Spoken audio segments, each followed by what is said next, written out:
Hello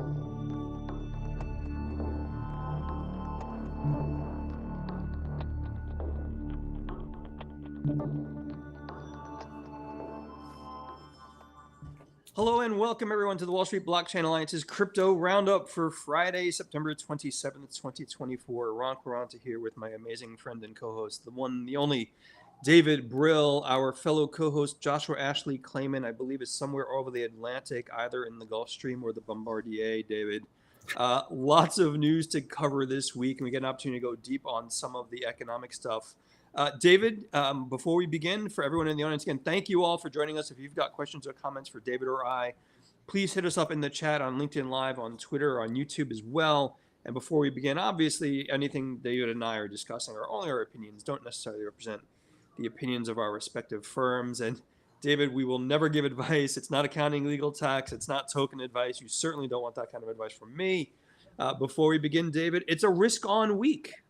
Yes, it is, Ron. And what's going on? There is so much bullish economic data for the crypto space that, I have a list of like 2 pages long of things I'd want to talk about. So diving into it, I think the biggest thing is, like we talked about last week with the 50 basis point cut, we're starting to see risk-on assets starting to benefit from that. And we're seeing that flow. So we're really actively seeing the flow. We saw 10 billion in stable coins being minted that are being put to work in the crypto ecosystem.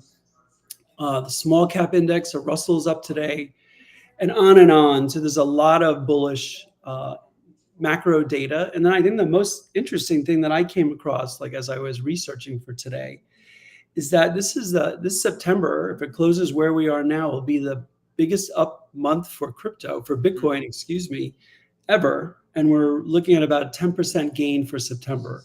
So a lot of people have been talking about Uptober, but we might already be in Uptember. David, it's interesting, I'm with you. I see these price increases, and part of me wants to tie that to, a 50 basis point decrease in interest rates, really starting to drive the idea of chasing yield again. And you begin to see this in some of the interesting things when you look at, Robinhood and some of these others that are paying interest on deposits. They quietly lowered all of the interest rates. That'll continue to happen. We're even hearing calls for another 50 basis point cut in the interest rates. It's also interesting how the ripple effect has happened with that. So I was looking at the ETFs, and correct me if I'm wrong, I think I saw something like $600 million in inflows on crypto ETFs, which are generally institutional driven. How much longer can that go on? $600 million is not a small number for inflows. Well, look, I think there's still a lot of players that are under allocated if they're inclined to be allocated into our space. So I think there's a lot of money. Remember, a lot of the wirehouses still haven't approved, crypto for their account holders or wealth management holders. So I think there's really a lot of powder. I won't call it dry powder because it'd be reallocated from somewhere else, but there's a lot of powder out there, a lot of powder that hasn't had access. And I think another thing that's really bullish is the ETF for BlackRock's IBIT Bitcoin ETF that will be allowed. It's been approved. It'll take some time to sort of work its way through the system. I think that's also going to be really bullish for the space as people get, hedging, people getting access, through options and, speculating a little bit too. So I think we're really going to see a fair amount of liquidity kind of coming in. And so David, I'm sorry, go ahead. No, I was just going to say, like you mentioned another 50 basis points in November. Like, what do you think about that? I feel like, I had predicted previously that a 50 basis point cut would look a little panicky. That doesn't seem to have necessarily been the case. And you're seeing Fed governors actually saying, look, another 50 basis point decrease probably makes sense. But to me, it goes back to something you and I have always spoken about, which is almost all of the data the Fed consumes is lagging data. And it's one thing to say, well, look, we're going to do the first cut as 50 basis points, maybe a second cut as 50 basis points. For those of us who know economic history, we've seen this kind of playbook before where, going back 40 plus years, the Fed raises interest rates to kill off inflation, kills off inflation, rapidly cuts interest rates in 50 basis point chunks, and inflation comes roaring back. And again, not to sound too cynical, but I do worry about these very big hammer moves from the Fed. And I'll tie that into something else, David. The data this morning, the Fed's preferred index was the personal consumption expenditures, the PCE, which is very wonky. And for a lot of people who don't track, monetary policy and Fed policy, doesn't make sense. But PCE omits energy and food, which arguably for the majority of people are the two biggest fields where prices have been stubbornly high. So again, I'm not saying there shouldn't be a 50 basis point move. It just feels very knee jerk. And I wonder what that's going to mean as more data comes in. And I shout out to Bloomberg. I didn't see the entirety of the session, but this morning they were talking about on the radio, I believe, how much of all of the data gets revised. Yeah. And revised significantly and more so than ever before. So to me, I'd rather see slow and steady over time. But whether or not that's 50 basis points, I don't know. Right now, everyone's acting like it's a party, and that's fine. Yeah, it's very strange because, like you said, we're data dependent, but then we revise the data significantly month after month. Right. And so we're kind of lowering rates based on data that's imperfect, that gets revised downward, it seems, every single time. Yep.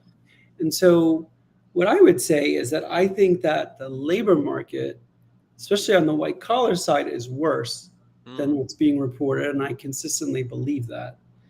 But these cuts aren't really going to help the people who probably need it.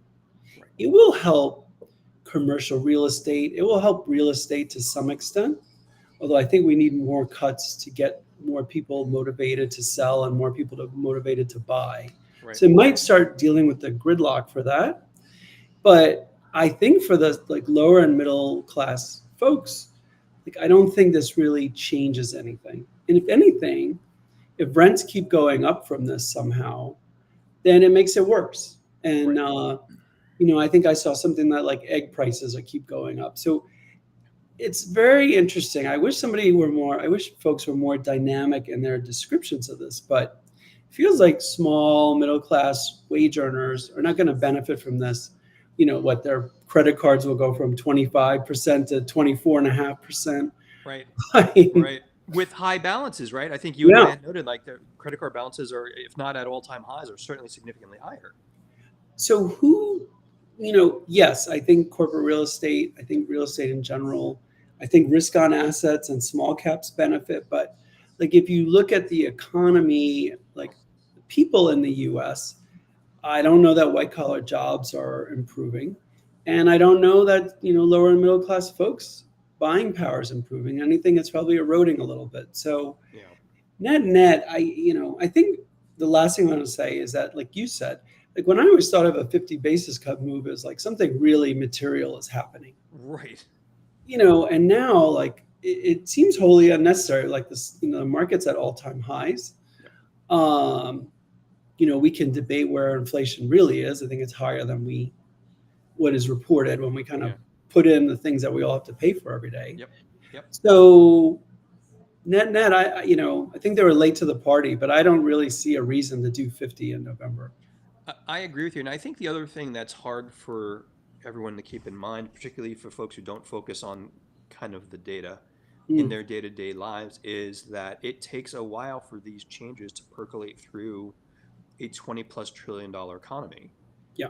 And, in the same way, interest rate increases to stave off inflation took the better part of 18 months or almost 2 years, if I recall correctly.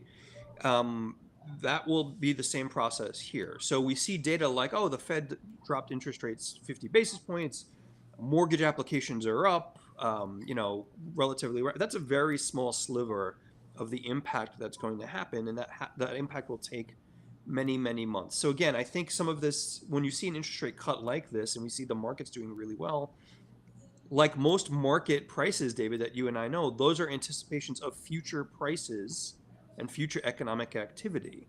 So it'll be interesting to see where it goes. I suspect it'll probably will be a 50 basis point cut. And I think, is that meeting after the election, David? Do you recall? I don't remember the date of the meeting itself. I think it is after the election. I don't know. I would certainly think we know that politics don't play a role in it, or Allegedly. So we're told. Um, Boy, I think if one party were to win, I don't know that, I mean, maybe after the fact they'd be for it, but I know they weren't for it prior to. Right, right. And, the former president had already campaigned with the first cut saying it's a politically motivated interest rate cut. Say what you want about Jerome Powell and the Fed, but I don't suspect it's politically motivated one way or the other. But yeah, it'll be interesting to see where it goes. One last thing I'll add to this, David. I don't mean to overtalk the whole interest rate decreases as well. Everyone looks at it through the lens of, oh, mortgage rates are going to come down and people will sell their houses and our credit card debt will be more affordable, on the margins. But it's important to look at, things like the corporate aspects of this. When interest rates come down, it changes capital allocation for companies. When interest rates come down, it changes financial structures for companies, whether or not they borrow to fund capital expansion or to fund investment. So it really percolates through companies first, simply because they have to set those strategic plans for the coming 12 to 18 months. The average household, sadly, is not setting that strategic plan. They're sitting there kind of waiting for the next thing that happens. Companies have to use this data to plan. And it'll be interesting to see where that goes. Well, look, I will tell you from a business standpoint, we're certainly seeing more people kicking the tires on crypto projects or investments, joint ventures, M&A. Right. So I think this is bullish for that part of the market, barring the bigger deals that have the FTC hurdle to deal with. Yeah. But we are seeing, companies in the space looking to allocate some of their resources to different kind of crypto projects. So I think that is definitely bullish.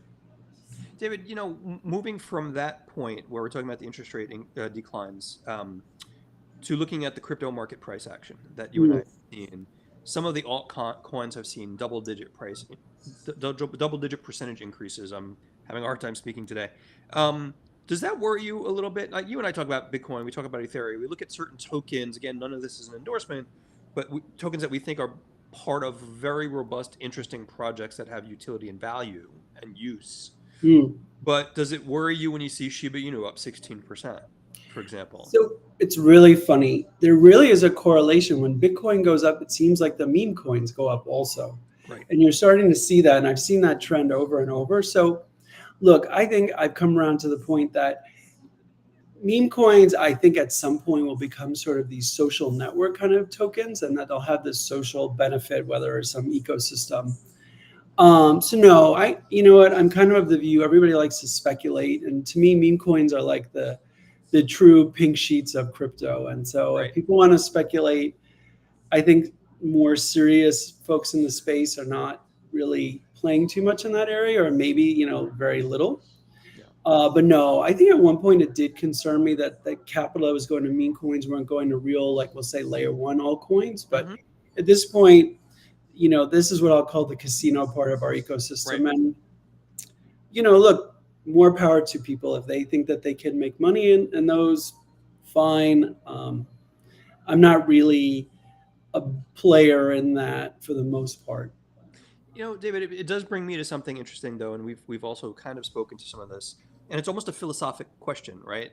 Is speculation becoming more democratized because of crypto? In the same way I would look at, is wagering on outcomes in elections. I'm thinking some of the election prediction markets where you can wager on them. Is that type of speculation becoming more democratized? And is that, as long as we protect investors, is that a good thing? I mean, I think betting is in Americans' DNA.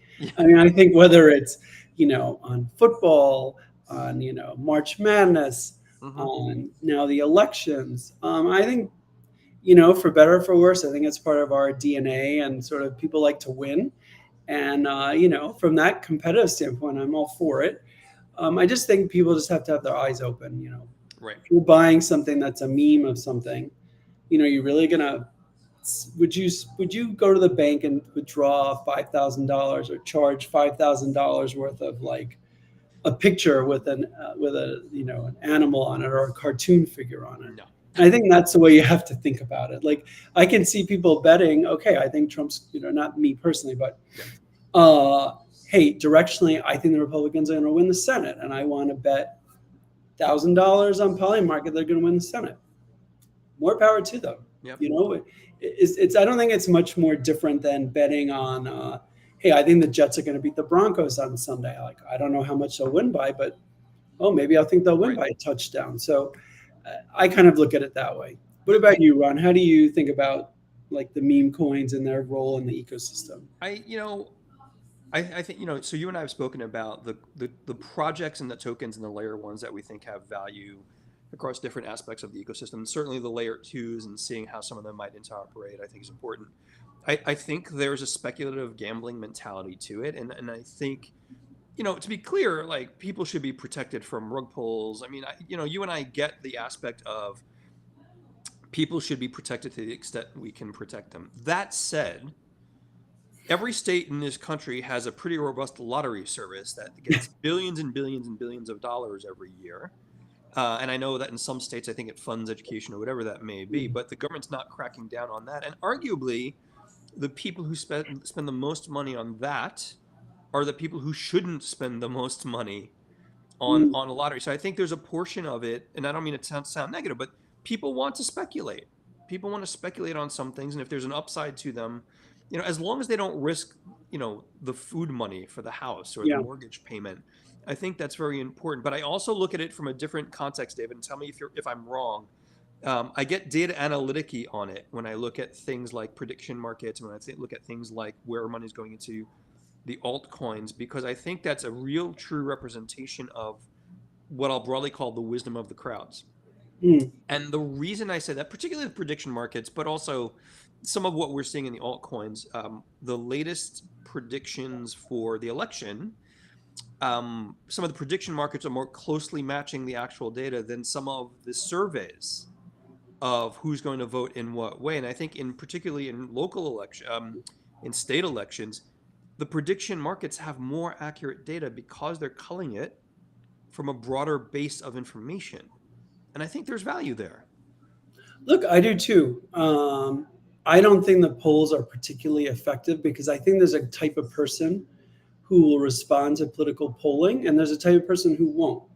Right. And so I don't know that it really captures a great piece of voters in a certain place because I think a certain cohort is just not going to talk to those pollers. Right. So, but I want to come back to crypto because you were talking about the altcoins and we've been in this sort of 6-month corrective period since March. We saw like highs in altcoins in March. And I think you're seeing some of the more quality projects start to get some momentum.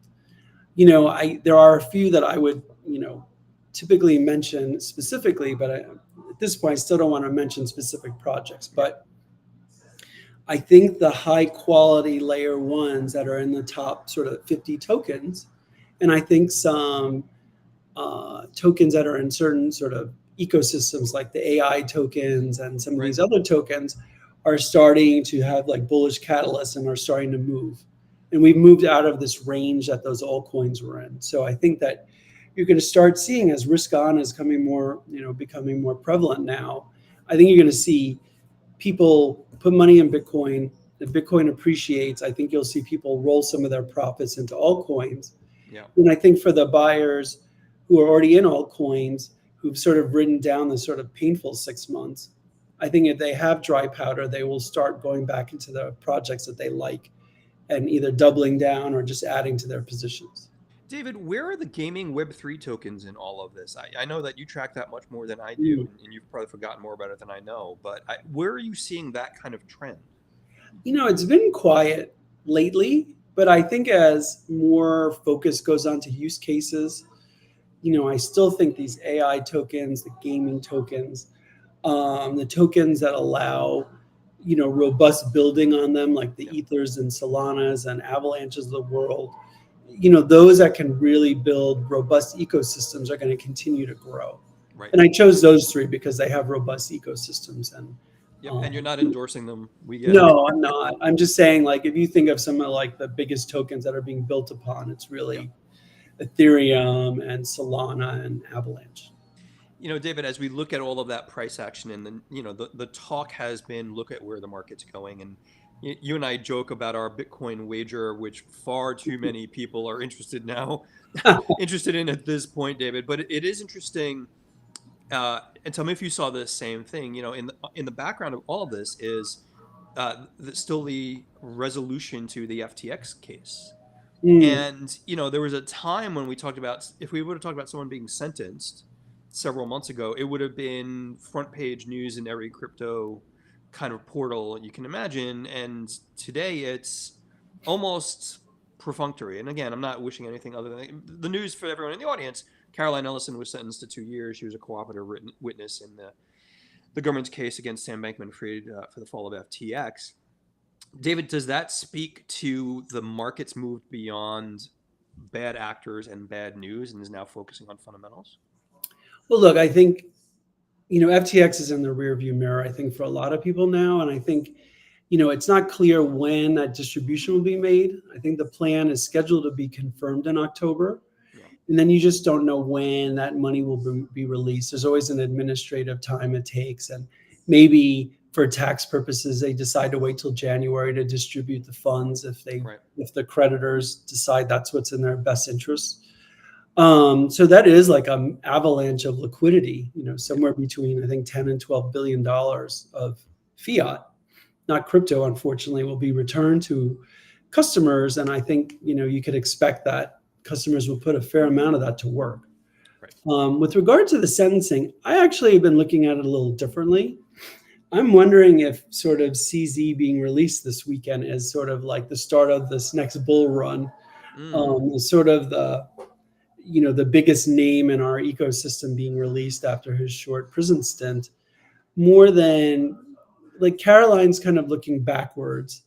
Right. CZ's looking backwards, but it's sort of looking forwards. And like now he's released, it almost feels like it's just in time with the markets to start exploding again or moving forward again. Right. So I've been looking at it that way. But what do you think about Caroline getting 2 years? Excuse me. I mean, look, given the scope of the fraud, even with her, and if you read it's always fascinating reading, the court renderings on these things. And the judge made a really good point. As cooperative as she was, and I think someone in government called her the most cooperative witness they've seen, and her testimony was integral to the government's case. There's no free lunch, right? And Judge Kaplan, I believe it was Judge Kaplan, wisely said, there's no get out of jail free card for Yeah. frauds of this size. The harm it caused. We can have an argument about some of the values coming back. I think over 100% of value, or close to 100% of the value in the bankruptcy, is coming back to creditors. David, I could be wrong. So it's the cash value of the crypto Yes. at that moment in time.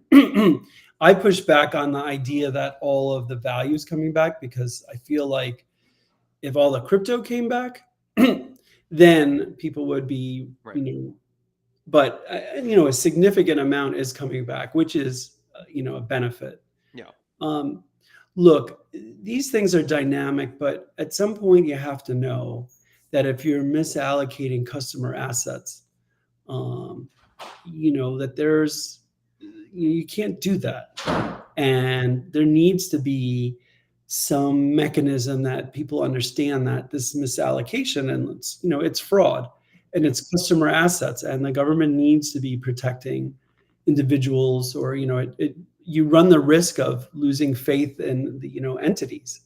Right. And so I can't say in her case that 20 years was appropriate, but I think if she had gotten off on probation, I think people would have looked at it also and said, this is a lot of money that was taken from people. Even if they get most of it back in, we'll say 18 months or 2 years, Yep. there's a big impact for people who don't have access to their money, and there has to be some recompense for that. Yeah, and look, as a litigator friend of ours told me once, and you just referenced it, David, fraud is fraud, even if everyone gets all of their money back. And, justice requires that. I think the other interesting thing about the penalty was, I don't know where the numbers come from. I'm always stuck by the numbers from a penalty perspective, David, and I'm not a lawyer, so it's always shocking. She also has to forego $11 billion. I don't think she had $11 billion. That's probably a number that'll never be paid. But also, any profits based, I guess, on the story or anything. So, you know, if she writes a screenplay about FTX, she's not getting a dime from it. But I feel like this harkens back to, remember The Wolf of Wall Street? Yeah. You know, he wrote a book, and that book made multi-million dollars, and then the movie made 100 million. But where do those numbers come from? I think they make great headlines. That's the bottom line. I think they come up with an outrageous number so that if somehow, some way, some investment she may have made, in one of these AI companies, maybe, or something, if something does 100x, the government or the creditors will still be receiving that. Right. The screenplay part's pretty interesting because I kind of feel like that's kind of new work that they're doing, and they're telling an interesting story, and people want to buy the book. Yep. I mean, you still have to have a way to make a living, but I understand, like, people have been defrauded, and Yep. I think we really have to reiterate that people are not getting their full value back. No, it's They a good point. they may get the fiat back, but they're really not getting their crypto back. Yeah, and that's been a long-standing argument for bankruptcies broadly in crypto. Yeah. Like, why can't I get my crypto back? And I think I haven't seen the resolution to the news about this, but David, didn't the Securities and Exchange Commission come out and say stablecoin disbursements for bankruptcies is something that they would push back on? Was that the FTX case? I might have missed a few articles. I'm sorry, but again, you're not getting what you put in. Yeah, I think the SEC, for their own reasons, are pushing back on distributions in crypto. Now, there's an exemption in bankruptcy so that you could distribute securities to individuals if they wanted to label them securities. Right. Look, I think there's a tax impact too.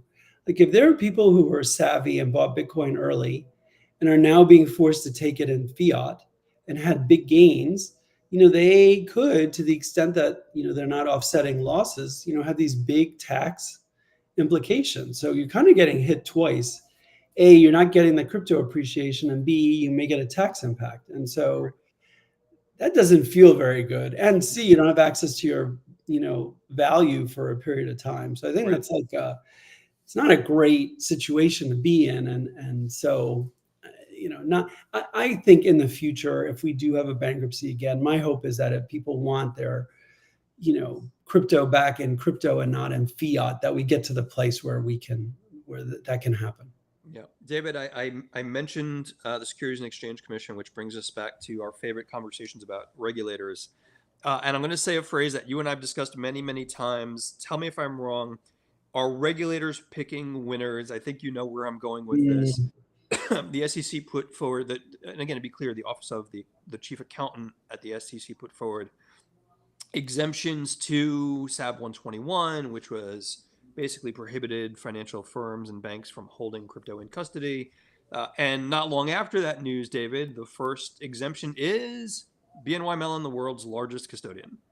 And again, we know the folks at BNY Mellon, and we've always argued that it'd be good to have TradFi involved like that, but why are they picking winners? It certainly feels that way. Like, I'm trying to look at it glass half full, that we do need more custodians just for concentration risk. Right. And BNY is certainly more than capable of being a crypto custodian. But I do think that it is not putting the crypto companies on the same level playing field, which they deserve. There should be requirements, but I really think that SAB 121 should have been pulled.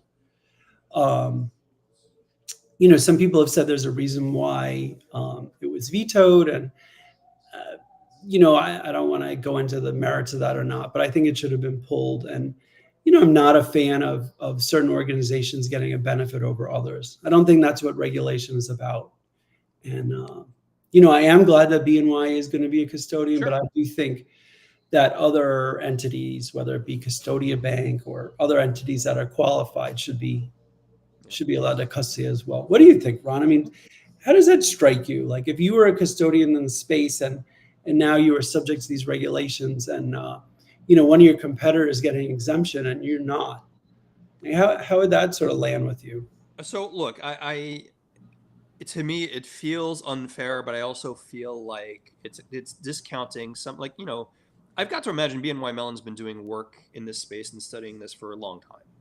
They didn't just see the exemption for SAB 121 and put in an application and get approved for the exemption. So to your point, they're the world's largest custodian. They do this really, really well. They've got very deep compliance and security protocols for a lot of this And I agree though. Like if I look at some of the other custodians, they're being disenfranchised unless someone tells me there's a pipeline of exemptions being requested, and that the regulator is going to look through them. I think the other thing that's lost in that dialogue, David, is it needs to be on a case by case basis. Yeah. So when you look at how the regulators approached it, it is not a here's the process for us to help this industry have qualified custodians. It's come in and go through an entire cycle of questions, and we may not approve it anyway. So I get the reason for it. I'm happy for BNY Mellon, but it doesn't make things easier for those firms that have really worked hard to try to comply.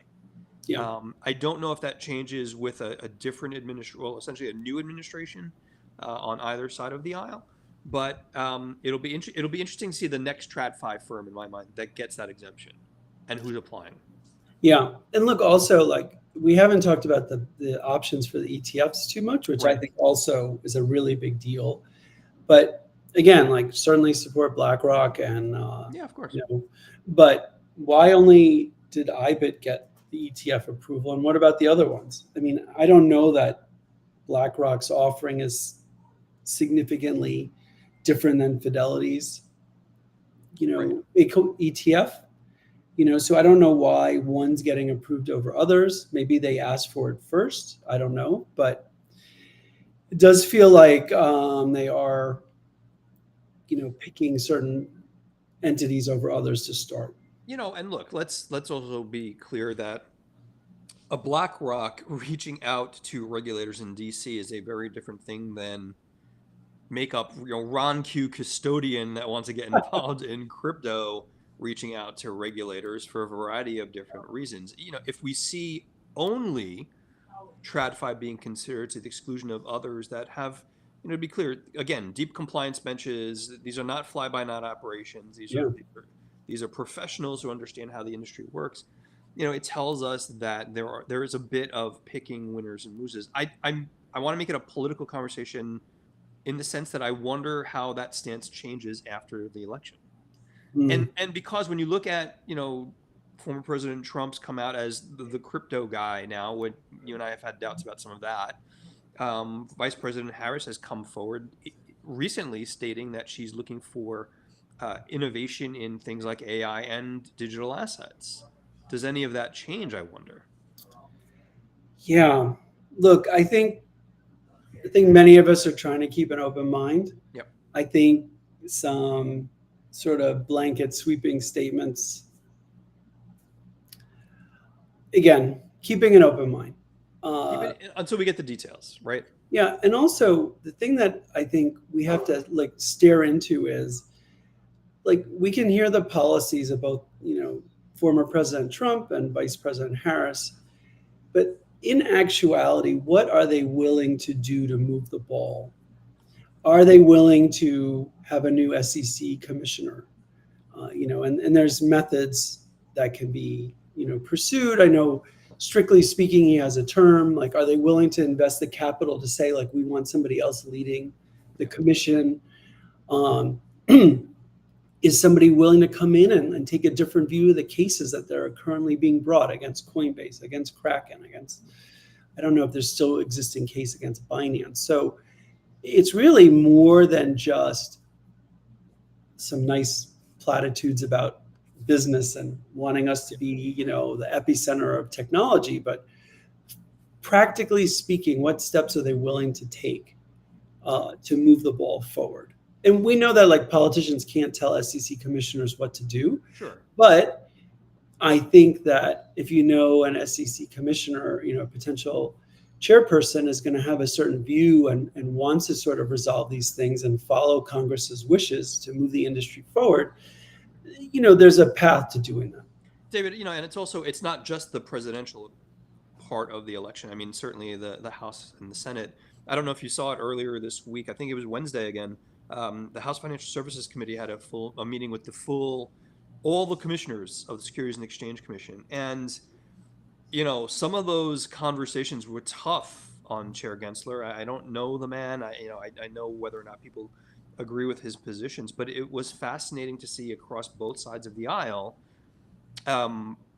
pretty informed conversation. I mean, I grant that to the staffers, but if you looked at Mm. Commissioner Peirce, if you looked at Commissioner Ueda, even Commissioner Crenshaw, they had very well considered responses to why they agree or disagree with the things that the commission's done.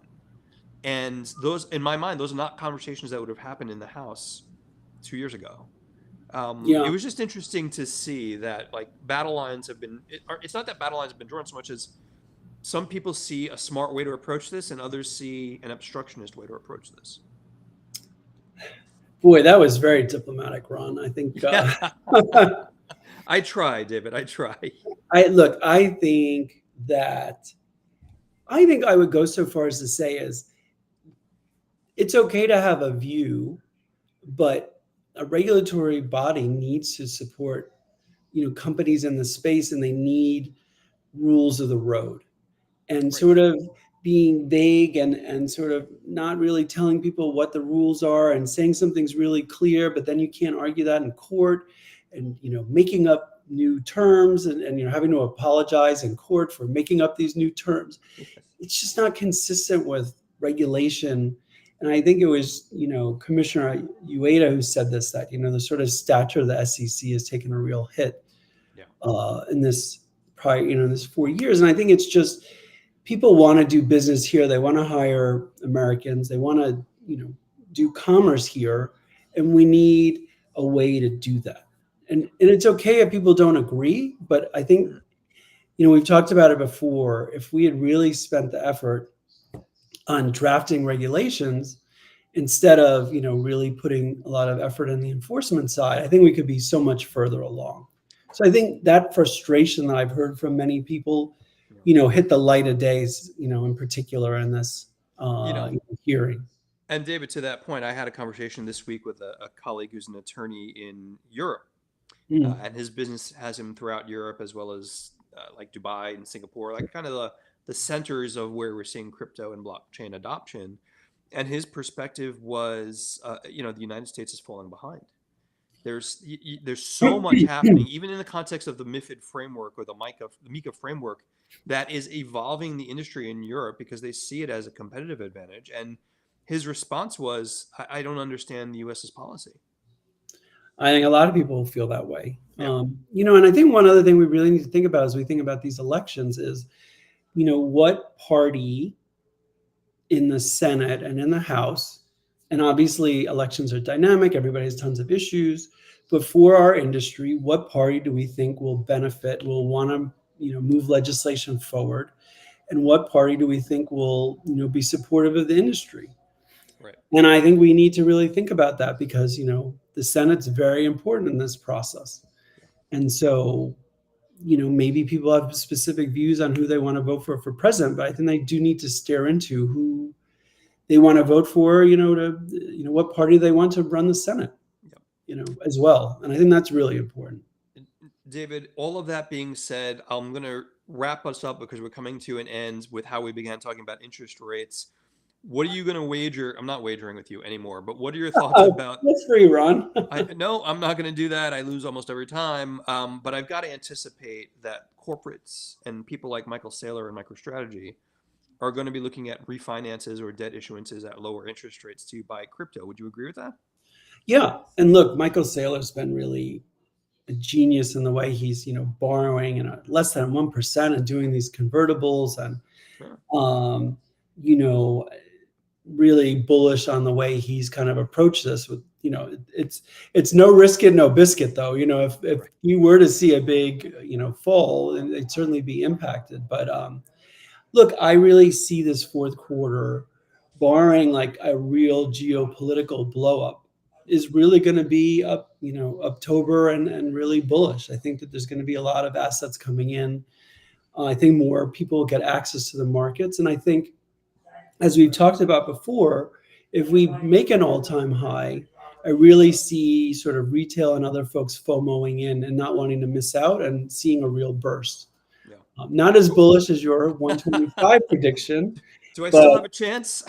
remember that Jim Carrey movie? Oh God. So you're telling me there's a chance. You're telling me there's a chance. But Exactly. look, if we break 73, like I could see us going to 80 fairly quickly. I mean, I think 90 is very doable. Options get approved and some of these other things, and all this liquidity gets pumped in. I think your best chance, Ron, is if China really sort of unleashes the hounds in crypto and allows folks to get involved in crypto, and that might be your best shot. So you're saying I have no shot? I'm saying there's a chance. I wish we could throw memes up. I'd have that Jim Carrey look Oh. when he's talking. For everyone in the audience, that means David's going to send me the meme by text message probably before the end of the day.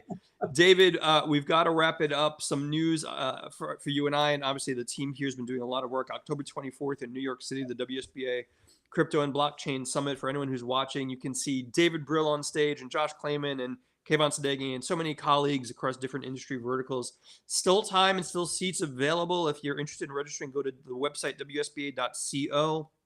Any questions, drop us an email, info@wsba.co. David, your Gulfstream lands in the tri-state area when next week? You'll be come up to see Mainnet, right? Yes, I'll be flying up Sunday night to go to Mainnet, which I'm looking forward to. And, I'm glad they scheduled it after the UN left, because I was, I wanted actually to go to an event on Wednesday in New York, but I was just like, there was bad weather down here in South Florida, and I did not want to be in New York during UN week. That is just asking for trouble. I was in New York City during UN week, and it was no picnic. I will share that with you, David. And then the last thing I'm going to throw out there for us is no more recommendations about steakhouses for David. Let him decide, and we'll take it from there. David, I'll probably see you Monday evening at a separate event. Hopefully I get to spend some time with you and the group next week as well. Stay safe to everyone who's in Florida. Please be careful. Obviously, a big storm that landed earlier this morning. But David, thank you so much. Always a privilege. For everyone out there, this will be up on our YouTube channel as well. We will be back with our Galloping Global co-hosts next weekend. Thank you, David.